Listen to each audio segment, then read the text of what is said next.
Waaqayyo abdii kee haaressa sagalee jedhamu irratti dubbachuu barbaada. Faaruusaa kana keessatti gaafa dhufee dubbatu an abdii guutuudhaan Waaqayyoon eeggadhe. Ani immoo har'a maal jechuun barbaada? Waaqayyo abdii kee haaressa.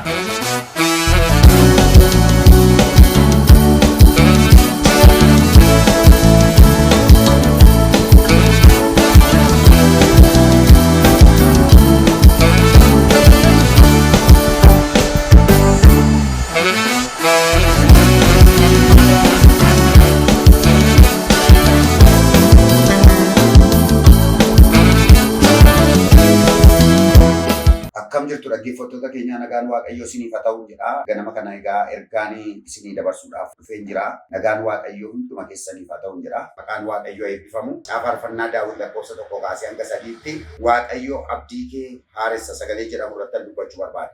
Sagalee kana dubbiseetan olii wajjin ilaalla. Ani abdii guutuudhaan Waaqayyo nan eeggadhe, inni immoo gara kootti jedhee ija koos anaaf dhaga'e. Inni boolla uursaa bishaan sodaachisaa keessaa dhoqqee akka suphee nama qabatu keessaas harkisee na baasee, inni miilla koo dhagaa hin sochoone irra anaaf dhaabachiisa. Ejjennaa koos anaaf hin jabeessa. Inni faarfannaa haaraa isa jajadhu afaan koo keessa hin kaa'e. Baay'een kana dhaga'anii isan sodaatu. Waaqayyummaa isaas hin amanatu. Namni Waaqayyoo Daawit gaafa ilaaltanii nama Waaqayyoo akka inni ture, hojii Waaqayyoo keessatti ga'ee guddaa, ga'ee olaanaa nama qabu akka inni ture, sagaleen Waaqayyoo dubbataa. Mana abbaa isaatii keessatti Waaqayyoo shaakala guddaa isa shaakalsiisee gara hojii Waaqayyootti gaafa isa fidu, qorumsi baay'een gaafa isa mudatu, rakkoo baay'ee keessa gaafa galu turee nama Waaqayyoon eeggatu. Rakkina isaa keessatti nama Waaqayyoon eeggatu. Lola isa mudate keessatti nama Waaqayyoon eeggatu.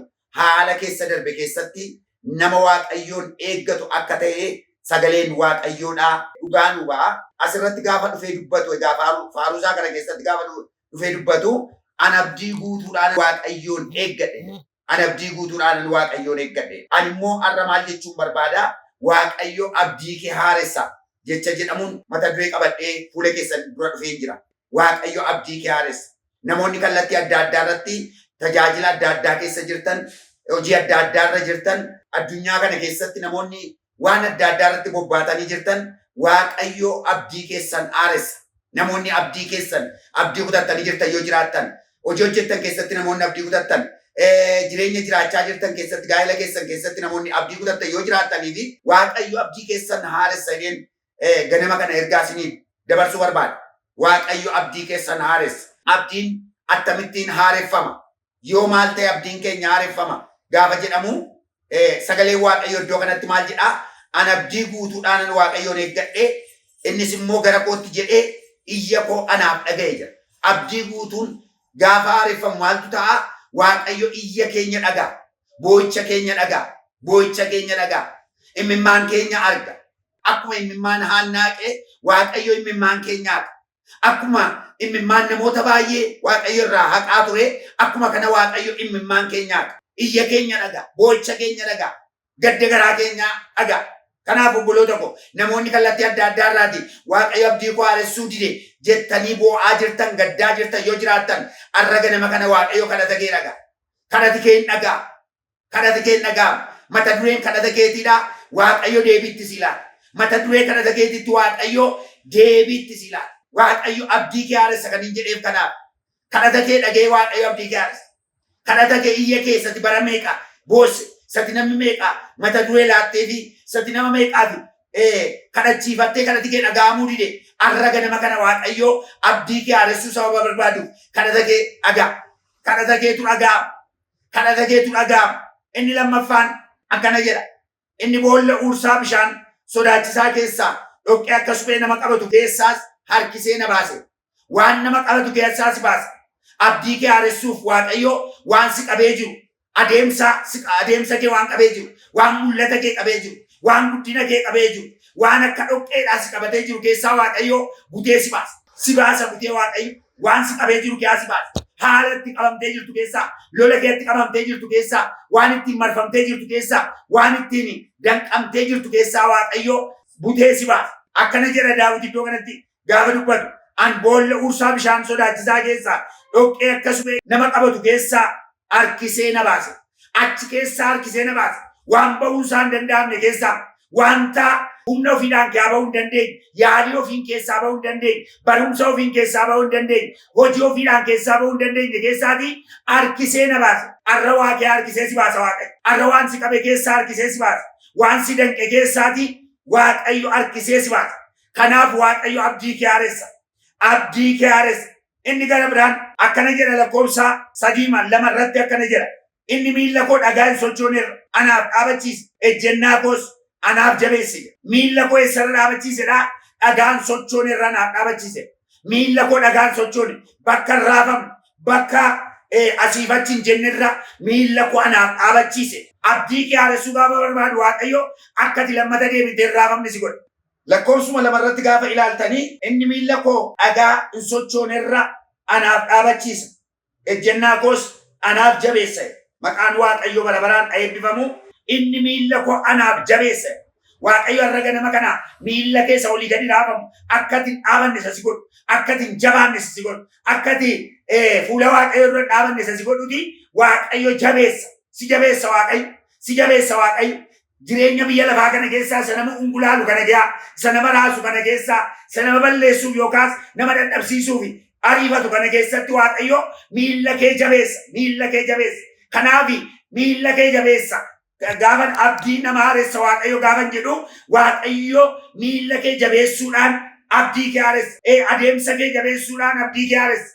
Adeemsa mana keetii ta'uu danda'a. Adeemsa hojii keetii ta'uu danda'a. Adeemsa mul'ata keetii ta'uu danda'a. Adeemsa karoora keetii ta'uu danda'a. Kanaaf adeemsa kee jabeessa. Adeemsa kee sii jabeessa.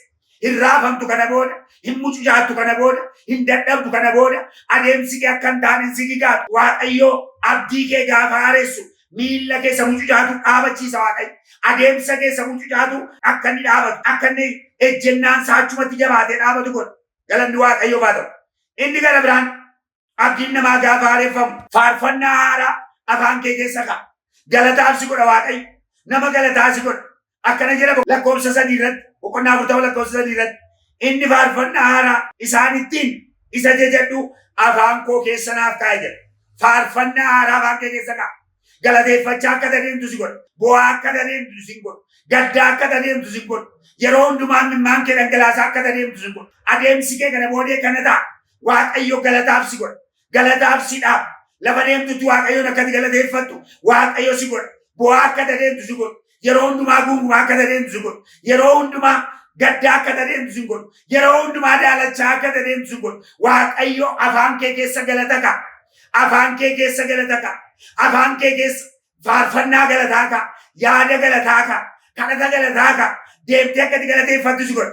Yeroo adeemtu yeroo jireenya jiraattu keessatti Waaqayyoon ol qabaa galateeffachaa akka adeemtu si godha malee guungumaa akka adeemtu si godha. Bo'aa akka adeemtu si godha. Si galateeffachiisa Waaqayyo.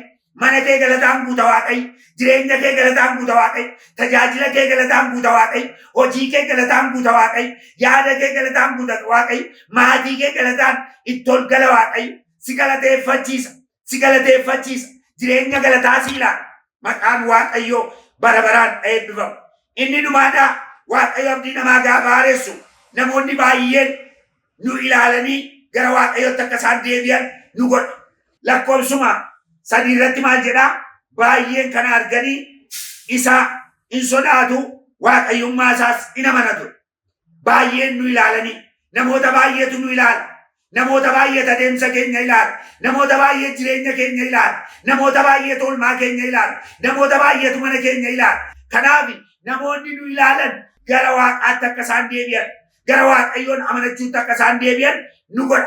Maqaan Gooftaa bara baraan eebbifamu. Baay'een nu ilaalanii Waaqayyo jireenya kee jijjiireetu namoonni si ilaalanii gara Gooftaatti, namoonni si ilaalanii gara Waaqayyootti akka isaan deebi'an taasisa. Kanaaf maal jechuun barbaada?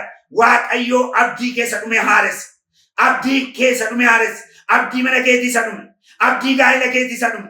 Abdii jireenya keetii isa dhume. Abdii hojii keetii isa dhume. Waaqayyo deebisee haaressa. Bara 2017 baratti Waaqayyo fuula kee dura darbee abdii kee haaressu ta'a jechuudha. Baratti Waaqayyo fuula kee dura darbee abdii jireenya keetii, abdii gaa'ela keetii, abdii ijoollee keetii, abdii abbaa manaa keetii, abdii hojii keetii Waaqayyo akka haaressu taasifamaa jechuudha. Maqaan Waaqayyoo bara baraan eebbifamu. Kanarra dhaabannee Waaqayyoon kadhannaa.